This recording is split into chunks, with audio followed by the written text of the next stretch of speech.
11:28, venid a mí todos los que estáis trabajados y cargados, y yo os haré descansar. En la presencia del Señor hay verdadero descanso para el alma. En la presencia del Señor hay verdadera paz para la vida. Y por supuesto en la presencia del Señor hay limpieza para nuestras conciencias, que tantas veces se ensucian por las cosas que el mundo nos ofrece, por los deseos de la carne y por aquel tentador que constantemente el diablo está intentando que no vivamos para honrar y glorificar el nombre del Señor. Pero todo esto hizo que la Trinidad deseara, por amor, enviar a una de las tres personas para que pagara la deuda de nuestro pecado. Porque Dios no iba a hacer caso omiso de su ley y del cumplimiento de su palabra. Y era necesario que fuera derramada sangre, porque sin derramamiento de sangre no se hace remisión. Y eso nos lleva a Hebreos, capítulo número 9, donde el escritor nos dice, sin derramamiento de sangre no se hace remisión. Hebreos 9, 22. Y qué importante es entender que tu pecado y mi pecado merecen o tienen como castigo derramamiento de sangre. Tu sangre debe de ser derramada por pecar. Por cada pecado, un sacrificio. ¿Cuántas vidas tienes para poder pagar por tus pecados? La paga del pecado es muerte. Mas el regalo de Dios es que el Padre, amándote a ti, cogió al Cordero de Dios y lo envió al mundo y con el poder del Espíritu vivió una vida santa, pura y sin mancha y ofreció su sangre preciosa por ti y por mí. El sumo sacerdote, cada vez que el hombre y la mujer pecaban, tenían que traer un cordero, degollaban el cordero, cogían en un lebrillo su sangre y la ofrecía y la rociaba. Y una vez al año, representando todo el pueblo, y en todo ese año, una vez al año, mataba al macho cabrío, degollaba su sangre y con esa sangre en un lebrillo entraba al lugar santo, no, al lugar santísimo, donde nadie podía entrar nada más que el sumo sacerdote, y una vez al año, y ofrecía esa sangre. Era un momento crucial para el pueblo de Dios, porque todo el mundo estaba mirando, observando y deseando que el Dios santo, santo, santo y puro, que tenía una ley buena y justa, aceptara la ofrenda de sangre en lugar de mi vida. Así que el sumo sacerdote, cuando entraba en el lugar santísimo, tenía una túnica con unas campanitas que iban, él tenía un incensario, o sea, olor fragante en una mano, y en otra mano el lebrillo, por decirlo así, con la sangre. Y entraba en el lugar santo a través, y pasaba a través del velo que dividía el lugar santo del lugar santísimo, y ahí entraba. Pero por si acaso Dios no aceptara ese sacrificio, al sumo sacerdote le ataban una cuerda a su pie, a su tobillo. Y él entraba. Y lo puedo imaginar a ese sumo sacerdote. He ofrecido sacrificio por mis pecados primero, porque no podré entrar sucio ahí y que esta ofrenda sea aceptada. He levantado olor fragante, he tenido malos pensamientos, he tenido malas conciencias, he hablado mal a mi mujer, he tratado mal a mis hijos, estoy sirviendo bien al Señor, porque cuando entre el Dios Santo va a ejecutar su juicio sobre esta sangre. Y en algunas ocasiones las campanitas dejaban de sonar y ya no se oían. Y eso significaba que Dios no había aceptado su ofrenda y tenían que tirar de la cuerda porque nadie podía y sacar fuera. Y el pueblo lloraba y se entristecía Yo con mi pecado estoy perdido. Dios no ha aceptado el sacrificio. Cuán importante era la labor del sumo sacerdote que mediaba por todo el pueblo, intercedía por todo el pueblo y ofrecía no su propia sangre, la sangre de un animal. Pero cuando el sumo sacerdote, después de haber entrado en el lugar santo donde un solo utensilio había, el arca del pacto, donde estaba el propiciatorio con los 2 ángeles, que se dice que es el estrado de los pies del Dios santo, santo, santo, y aquí donde los ángeles ni siquiera se atrevían a levantar la cabeza, sino que de rodillas inclinaban su cabeza y trapaban con sus 6 alas, alabando y glorificando al Señor. Con unas tapaban sus ojos, con otras tapaban sus pies, con las otras para volar, y se tenían ahí de rodillas. Ese propiciatorio rociaba la sangre. Como nos dice la palabra de Dios, mojando. Versículo 19, porque habiendo anunciado Moisés todos los mandamientos de la ley a todo el pueblo, tomó la sangre de los becerros y de los machos cabríos con agua, lana, escarlata y hisopo y roció el mismo libro y también a todo el pueblo. Eso lo hacía por todo el pueblo. Dentro del arca estaban 3 cosas. La tabla de los mandamientos, la vara de Aarón que había reverdecido y una pequeña urna de oro donde contenía el maná que Dios había provisto para alimentar a su pueblo durante 40 años en el desierto. Todos estos símbolos, todo esto tiene ilustración en el Señor, pero en un momento entraremos ahí y veremos algo. Aunque bien nos dice la palabra de Dios, hay muchas más cosas que hacer, así que no tenemos tiempo, nos dice la palabra de Dios, de continuar en todas estas cosas. Dice el versículo número 5, 9:5, y sobre ella los querubines de la gloria de que cubrían el propiciatorio, de las cuales cosas no se puede ahora hablar en detalle, porque hay más cosas que tenemos que tratar.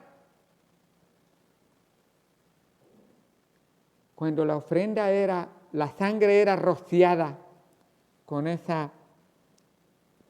ese hisopo sobre el propiciatorio, sobre el arca del pacto, y Jehová había aceptado esa sangre, el sumo sacerdote se retiraba, corría el velo y salía.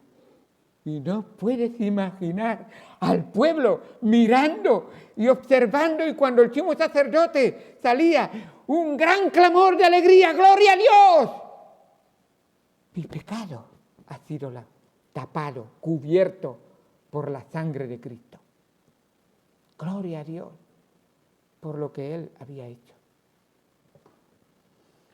Y todo el pueblo se alegraba y daba gracias al Señor, porque ahora una nueva relación, un limpio camino se comenzaba a vivir con el Señor.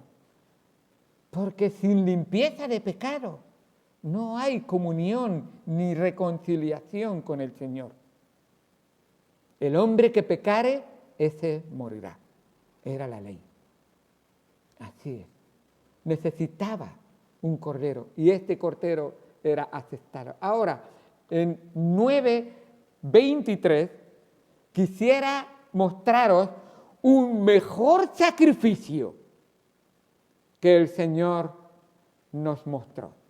Voy a leer Hebreos 9, del 23 al 28. Y eso va a ser el texto que nos va a cubrir en esta mañana. Dice Hebreos 9:23. Fue pues necesario que las figuras de las cosas celestiales fuesen purificadas así, pero las cosas celestiales mismas con mejores sacrificios que estos, porque no entró Cristo en el santuario hecho de manos, figura del verdadero, sino en el cielo mismo, para presentarse ahora por nosotros ante Dios. Y no para ofrecerse muchas veces, como entra el sumo sacerdote en el lugar santísimo cada año con sangre ajena. De otra manera, le hubiera sido necesario padecer muchas veces desde el principio del mundo. Pero ahora, en la consumación de los siglos, se presentó una vez para siempre por el sacrificio de sí mismo para quitar de en medio el pecado.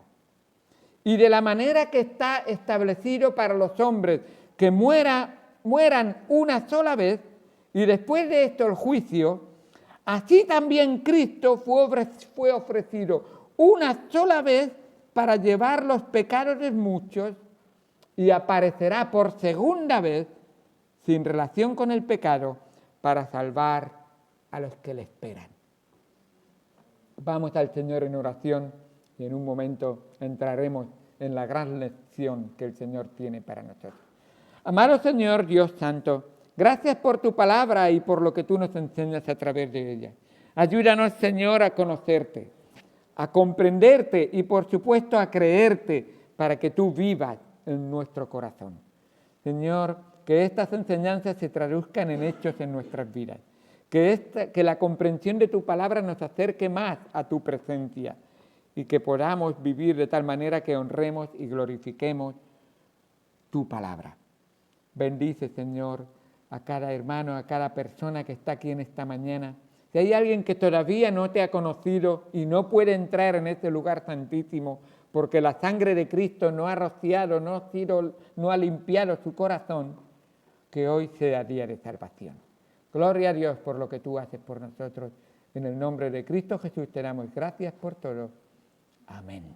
Amén.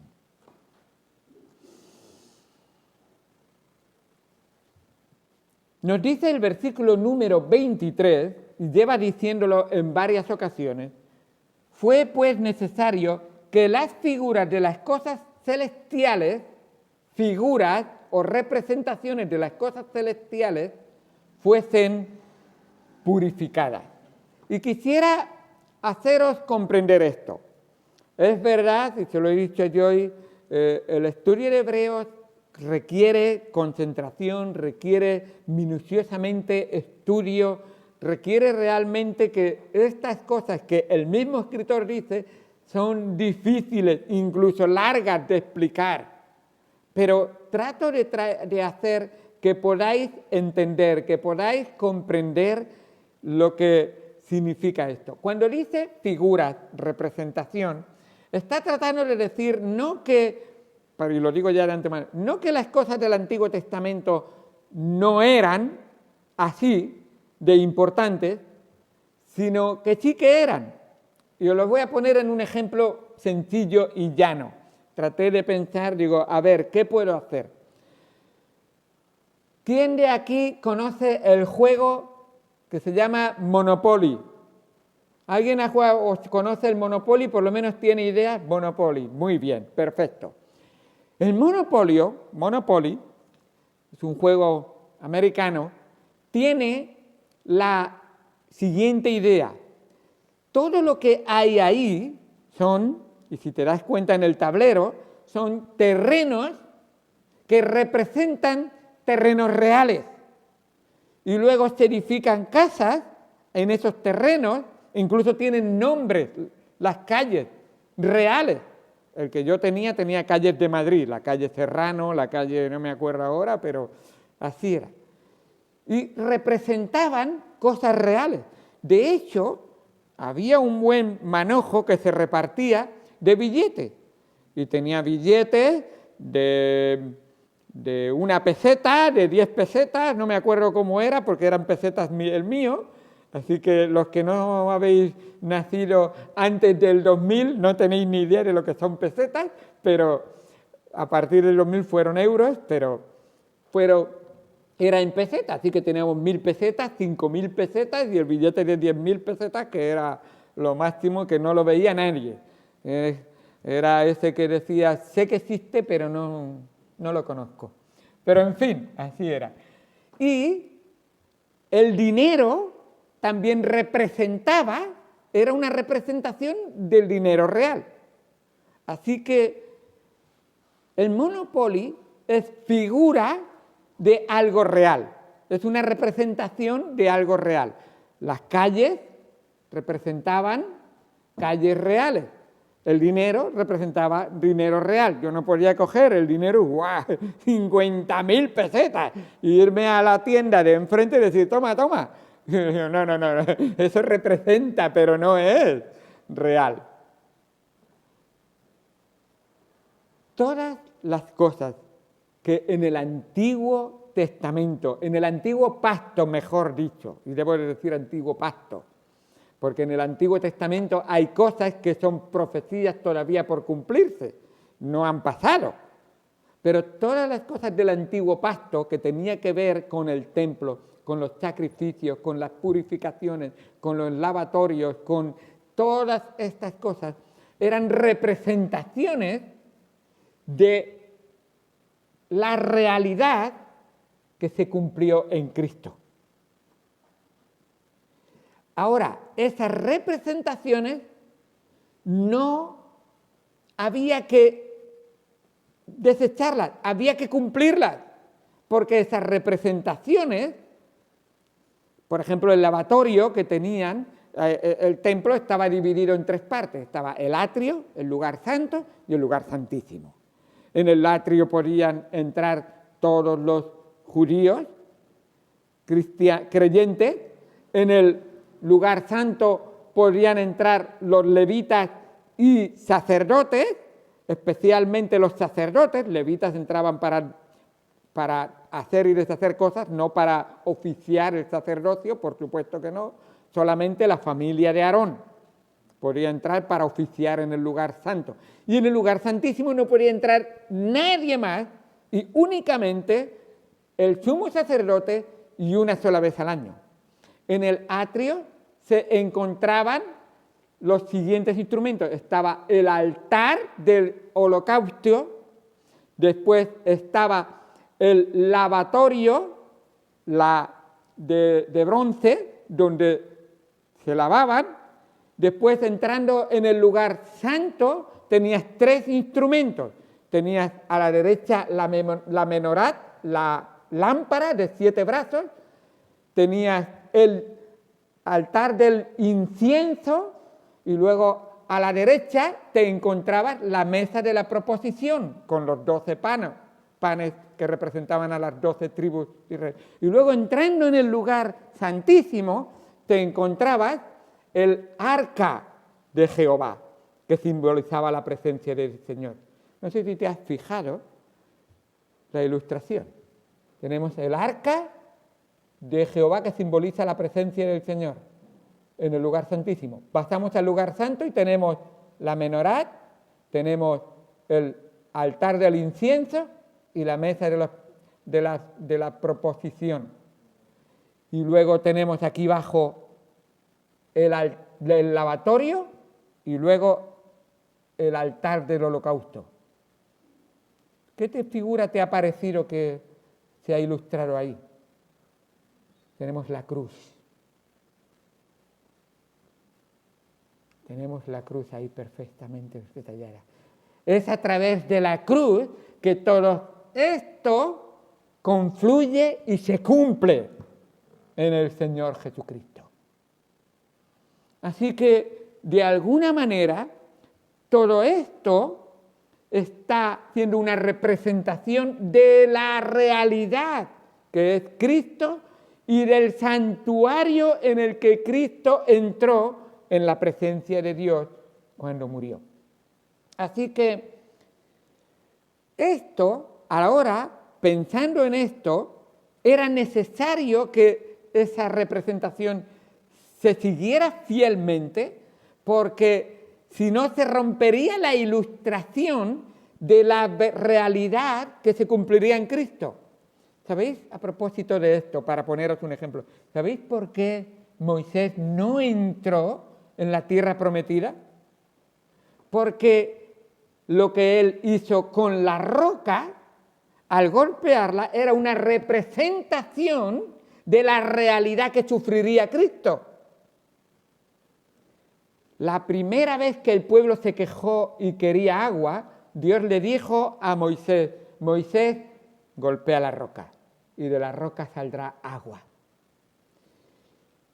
Y salió agua para saciar la sed de como 2 millones de personas. No era cualquier cosita. Menuda.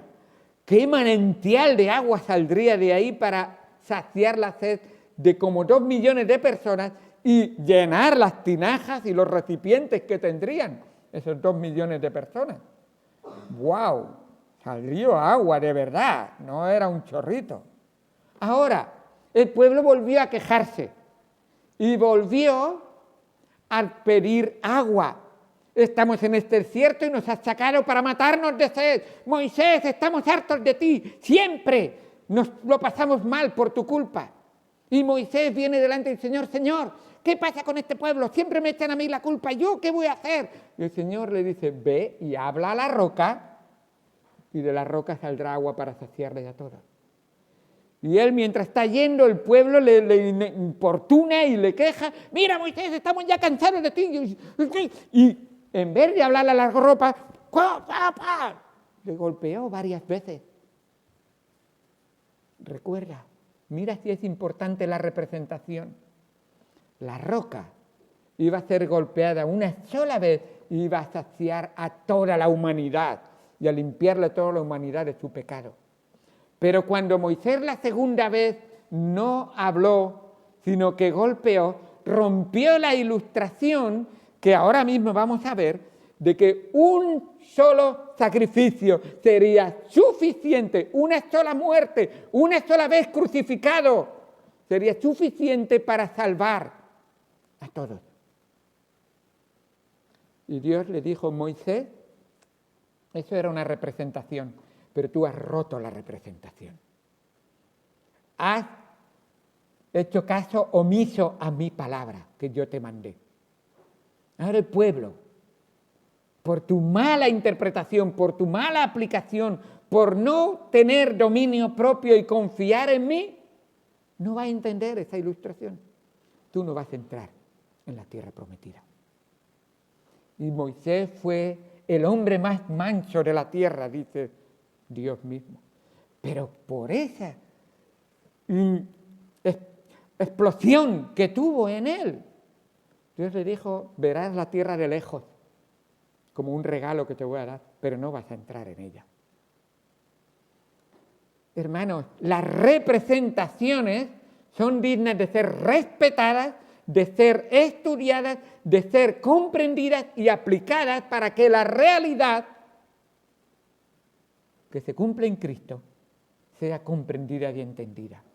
Es por eso que en esta iglesia enfatizamos el matrimonio como Dios lo manda, porque es la relación que el Señor, el esposo, tiene con su iglesia, la esposa. Y cuando un hombre o una mujer hace caso omiso al matrimonio, está rompiendo esa ilustración que representa la perfecta relación entre el esposo y la esposa.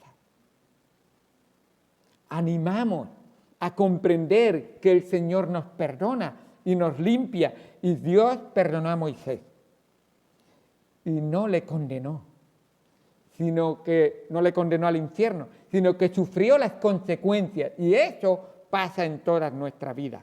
Cada vez que tú pecas y vienes arrepentido al Señor, Él te perdona y te limpia, pero la consecuencia de tu pecado, yo voy conduciendo, la ley dice no te saltes un semáforo en rojo, yo ¡bum!, me salto un semáforo en rojo, atropello a una persona, me arrepiento, pido perdón, incluso le pido perdón a todos sus familiares.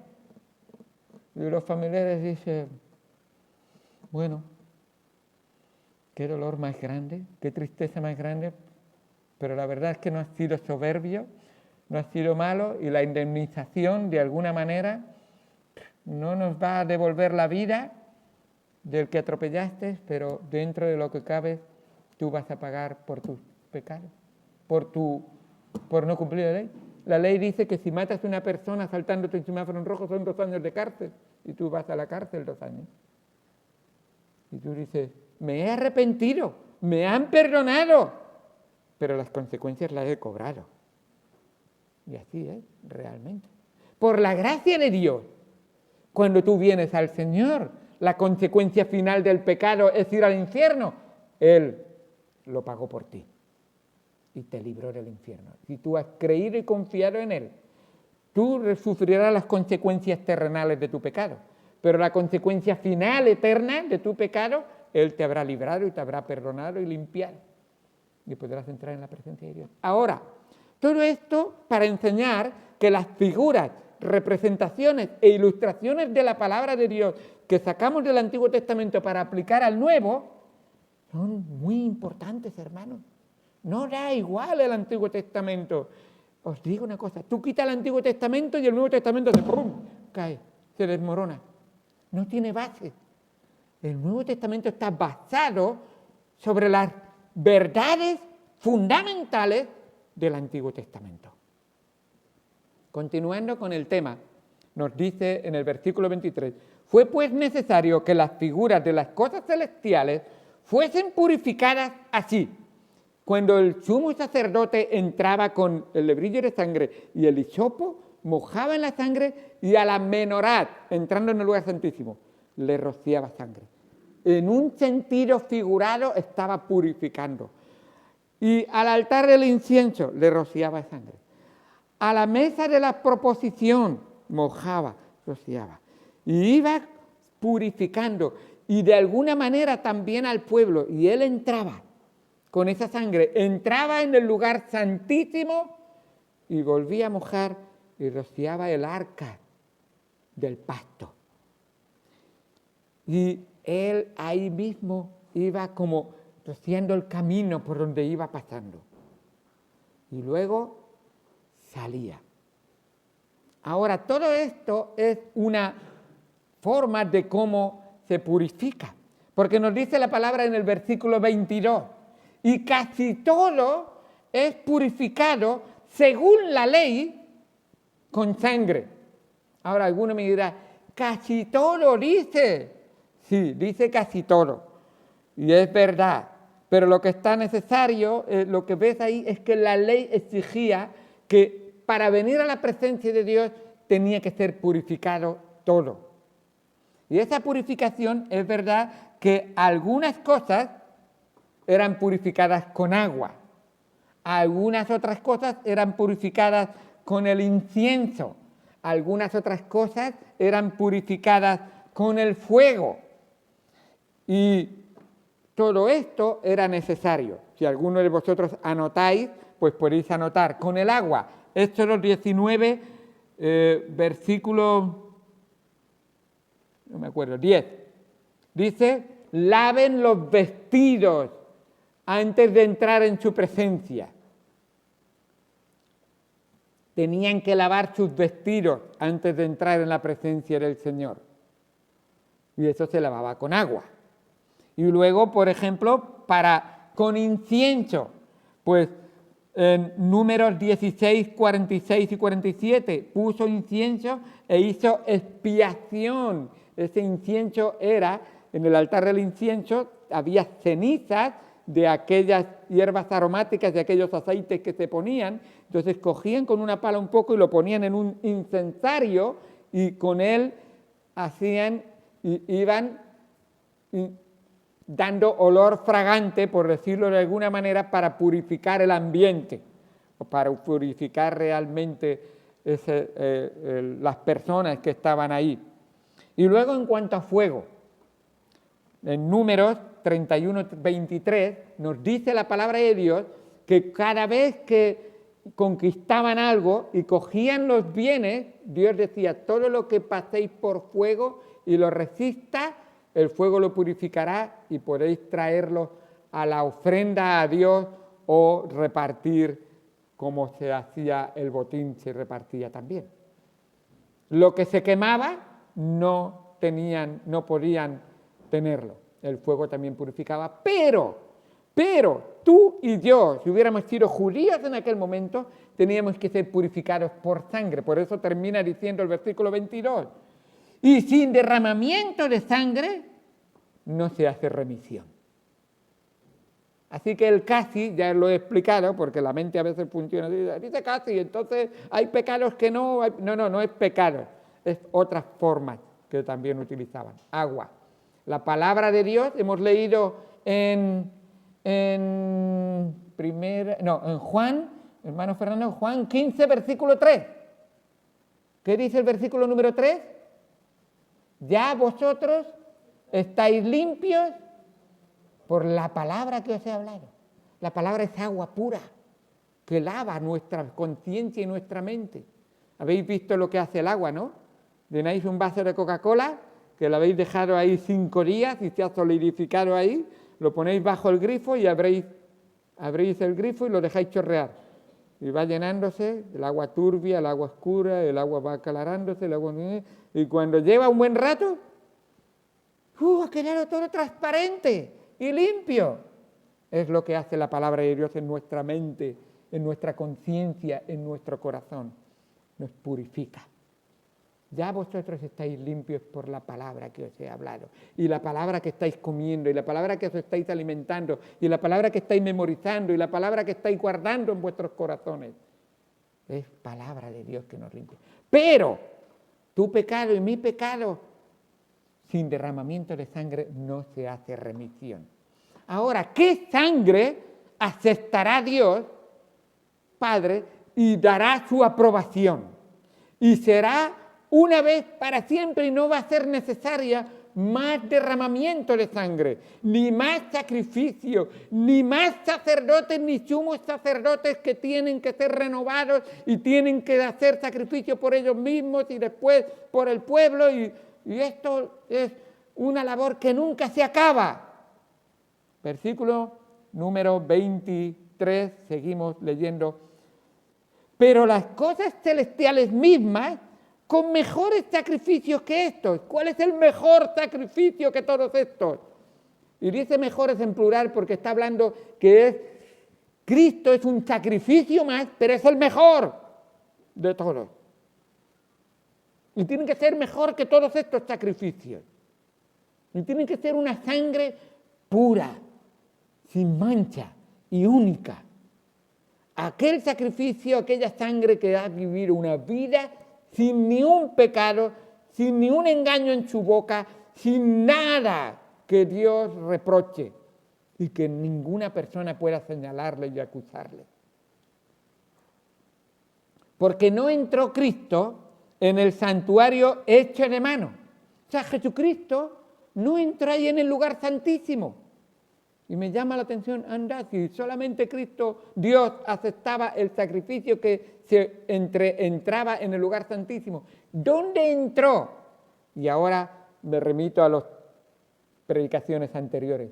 ¿Os acordáis que el santuario, de dónde sacó Moisés las medidas y la forma del santuario? Moisés sacó las medidas y toda la estructura del santuario de que él vio el santuario celestial y entonces enseñó a los hombres que Dios había destinado a esto cómo tenía que ser el santuario terrenal. El santuario terrenal hecho de mano, el santuario celestial no hecho de mano.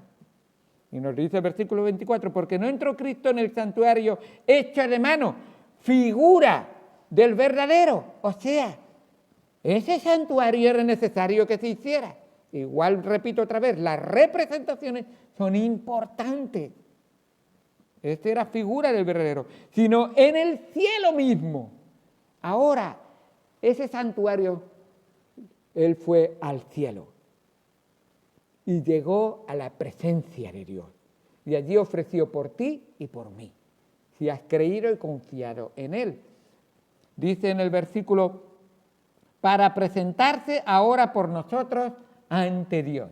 Ahora ese estrado de los pies que simbolizaba el arca de Jehová no era donde él iba a entrar a la misma presencia de Dios. Y ahí donde Dios estaba, y él ofreció. Y no para ofrecerse muchas veces, como hacían los sumos sacerdotes, como entra el sumo sacerdote en el lugar santísimo cada año con sangre ajena, O sea, el sacerdote dice, yo la verdad que yo soy solamente un instrumento, que debo ser limpiado, purificado y preparado para esto, y tengo que ofrecer primero por mí para ser purificado y limpiado, y luego ofrecer por el pueblo para venir delante de la presencia de Dios y ofrecer por el pueblo. Este Jesús no cogió sangre ajena. ¿Qué es lo que hizo? Versículo 26. De otra manera, si Cristo hubiera seguido este ejemplo, hubiera tenido que ser crucificado muchas veces. 1, 2, 3, 4, 5, 6, 7, 8, 9, 38 veces por cada uno de nosotros. Y, espera, por un pecado de cada uno de nosotros. Por eso, hermanos, la misa es un sacrilegio, es una ofensa, es una blasfemia contra el Dios santo, santo que nos ha dado su palabra. La misa es un sacrificio o una vuelta otra vez a sacrificar el cuerpo y la sangre de Cristo. Y que lo tienes que comer, porque el sacerdote hace su rito y hace su cuesta, y esto es carne y sangre. No, hermano, no. No es carne y sangre. La carne y la sangre de Dios es su palabra, es el Espíritu de Dios entrando en nosotros. Y ese pan y ese fruto de la vid simbolizan una realidad, pero no son la realidad. Y no te hagas como estos hebreos que necesitaban decirle, no volváis a los símbolos, estar en la realidad que es Cristo. Recordar que Hebreos fue escrito a judíos que estaban pensando volver a ofrecer sacrificios, a hacer ritos, a cumplir con todo esto, a quedarse con los símbolos y no la realidad. No seáis tontos, ¿por qué cogéis los billetitos del Monopoly? Coger el dinero real. ¿Por qué estáis comprando todavía terrenos figurativos? Comprar el terreno real. Dios te ha dado la vida eterna real en el Señor Jesucristo. ¿Por qué todavía cumplir con ritos? Cumplir con hacer sacrificios. No, hermano, Cristo lo hizo todo. Ten fe, cree en Él y acepta la realidad que Cristo ha hecho por ti. Así que, dice en el versículo, de otra manera hubiera sido necesario padecer muchas veces desde el principio del mundo. Pero ahora, ahí, en el sacrificio de Cristo, en la consumación de los siglos, hermanos, toda la historia de la humanidad pasada, presente en el tiempo de Cristo y futura, giraba alrededor de la cruz del Calvario. Todo el mundo ha girado y todas las culturas y todos los hombres a la luz de la cruz del Calvario. ¿Sabes cuál es la única pregunta que Dios hará a toda la humanidad? ¿Qué has hecho con la muerte de mi Hijo Jesucristo en la cruz del Calvario? ¿Qué significó esto para ti? ¿Qué has hecho en tu vida? Si la cruz del Calvario no ha significado nada para ti, no tienes nada que esperar en el cielo. Porque solo por la muerte de Jesucristo tenemos acceso, porque la sangre de Cristo es la única que nos puede limpiar de todo pecado. ¿Qué significa la sangre de Cristo para ti? ¿Ha sido una realidad en tu vida o solamente ha sido un conocimiento? ¿Ha sido un pensamiento que me ha sonado bien? ¿Ha sido una religión que me está muy bien? La religión, como decía mi papá a veces, la religión para ti te ha hecho mucho bien. A mí no me hace falta. Y él seguía su vida de pecado. Y por la gracia de Dios, antes de morir, él dijo, sí, creo en Él porque no tengo salvación aparte de Cristo. Y qué bueno fue que llegara a ese convencimiento, porque si no, como yo digo vulgarmente, res de res, nada de nada tendría. Y cuando digo nada de nada, es nada de nada del cielo, pero mucho de mucho del infierno y de los castigos eternos. ¡Qué fuerte! para el que no ha querido entregar su vida a Cristo y recibir la sangre de Cristo que le limpia de todo pecado. Porque sin derramamiento de sangre no se hace remisión. Y si Cristo no hubiera derramado su sangre preciosa, tú y yo no hubiéramos tenido ese perdón. Dice el final del 26, se presentó una vez para siempre por el sacrificio de sí mismo. O sea, Cristo no entró con la sangre de un cordero. Cristo dijo, yo soy el cordero. El cordero era degollado y su sangre. Aquí está, Padre, mi sangre, te la ofrezco en sacrificio. Señor, gracias, porque mi cuello no tenía sangre limpia para ser ofrecida ante ti, y tu Hijo sí, que lo hizo por mí. Y por la sangre de Cristo nos abrió el velo para poder entrar al lugar santísimo. El Hijo ofreció su sangre para que tú y yo tuviéramos sangre limpia y real, y nos dio un sacerdocio y nos hizo hijos de Dios. Ahora tenemos sangre de Cristo para presentarnos como hijos de Dios. Gloria a Dios por lo que el Señor hizo por nosotros. Se presentó una vez para siempre por el sacrificio de sí mismo para quitar de en medio. Antes cubrían el pecado, esperando la realidad del sacrificio del Cordero de Dios que quita el pecado del mundo. Ahora, fuera el pecado. El pecado está quitado. Ya no tiene su poder. Y si tú has creído en el Señor Jesucristo y has sido lavado en la sangre preciosa de Jesucristo, el pecado no tiene poder sobre ti. Ya es el alacrán sin aguijón y ya no te puede picar. Así es. Y tú ahora puedes vivir, como dice la palabra de Dios, más que vencedor por medio de Jesucristo, que entregó su sangre preciosa para nosotros. Ahora ya está quitado el pecado. El pecado me impedía llegar a Dios. Cristo lo quitó en medio y yo puedo llegar ahora a Dios. Gloria a Dios. Versículo 27. Y de la manera que está establecido para los hombres que mueran una sola vez y después de esto el juicio. Escucha, lo ha dicho Dios. Es el Creador. Él sabe perfectamente cómo funciona la vida. ¿Lo has entendido? No hay hombre que pueda ser librado. Y para terminar el 28, hace una ilustración. Todo hombre tendremos que morir. Y Cristo fue hecho hombre. Y igual que Dios estableció esta ley para los hombres, está establecida para Jesús. Cristo como hombre tenía que morir. Una sola vida ofrecería por el pecado. Pero qué vida. Y qué santidad. Y qué pureza de vida. Y qué preciosidad de sangre. Y qué ofrenda más satisfactoria para el Dios santo, santo, santo.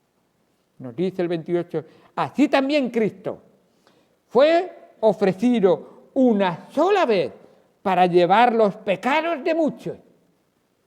Amigo, ¿estás tú entre esos muchos? ¿Has creído en el Señor Jesucristo? Porque recuerda que no son todos, son muchos.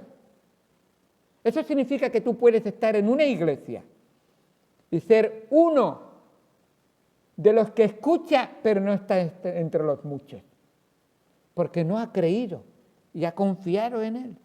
Así que también Cristo fue ofrecido una sola vez para llevar el pecado de muchos y aparecerá por segunda vez sin relación con el pecado. Cuando Él venga la segunda vez ya no tiene que morir más. Ahora vino como Cordero de Dios. Cuando venga la segunda vez, ¿sabéis cómo va a venir? Como león de la tribu de Judá, con poder, y reinará y regirá sobre la tierra y juzgará a la tierra. Está establecido para los hombres que mueran una sola vez y después de esto el juicio. Amigo, hermano, ¿cómo va tu vida con el Señor? ¿Estás reconociendo el poder de la sangre de Cristo? El poder de la sangre de Cristo hoy es poder de salvación, pero el poder de la sangre de Cristo, si no le recibes, mañana será poder para juzgar y será condenación para ti. Si tú has creído y confiado en Él, gloria a Dios, estalla de alegría conmigo y di, la sangre del Hijo de Dios ha sido aceptada y yo, creyendo en Él, he sido purificado y limpiado. Ahora tengo acceso al lugar santísimo, a la presencia de Dios, a la morada donde los ángeles inclinan sus rostros y alaban y glorifican al Dios diciendo, santo, santo, santo. Pero si no has creído en Él, tiembla, porque ya no podrás tener salvación aparte de la sangre de Cristo. Entonces recíbele, acéptale, porque no envió Dios a su Hijo para condenar al mundo, sino para que el mundo sea salvo por Él. Y si tú crees, hoy serás salvo, para siempre. Lo ha prometido Dios, no lo dice una religión, no lo dice un servidor, lo ha prometido aquel que promete y nunca falla ninguna de sus promesas. Cree hoy en Él y serás salvo. Y si has creído en Él, comprométete con Él, porque esa salvación es preciosa y rica para disfrutarla ahora y por toda la eternidad. Vamos al Señor en oración. Amado